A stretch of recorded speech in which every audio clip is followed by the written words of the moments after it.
So, but type 2 diabetes, as you all know, is completely different.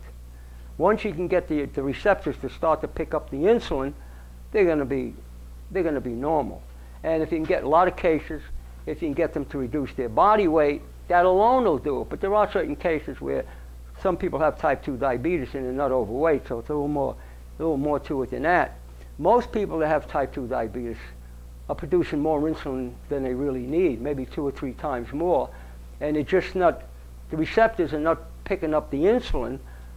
And what happens, the body, the pancreas in its wisdom is producing more insulin, thinking they're not utilizing the insulin. So, but you really, with type 1 diabetes, we get a person to give up all the processed food.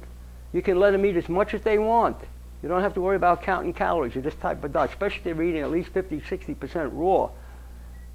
And you don't have to worry about certain fruit, because you take like bananas, there's certain fruit that contain glucose, so that's going to require insulin. But berries, cherries, there's certain fruit that contain fructose, that don't require insulin. I just had a guy that had a blood sugar was well over 300, and he couldn't get his blood sugar to come down. So he started eating a vegetarian diet. His blood sugar came down, but he couldn't get it under 200.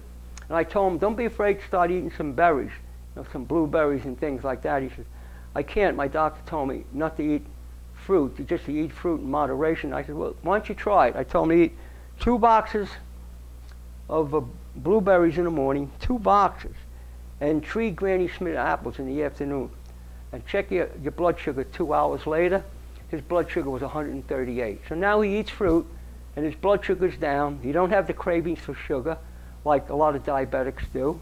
And he's eating a plant-based, vegan diet. In fact, he gravitated right away towards eating a mostly raw diet. And I didn't know if that was a good idea for him. But he's lost a tremendous amount of weight. He's lost about 35 pounds. He looks like a different guy. He lost all that visceral fat. He had all this visceral fat around his stomach, which is, it isn't like, it's the most harmful type of fat, as you know, that it forms around your organs. And, people who have visceral fat always have a fatty liver. So when you change to this type of a diet, the body instinctually goes where the work has to be done. It'll start to defat your liver.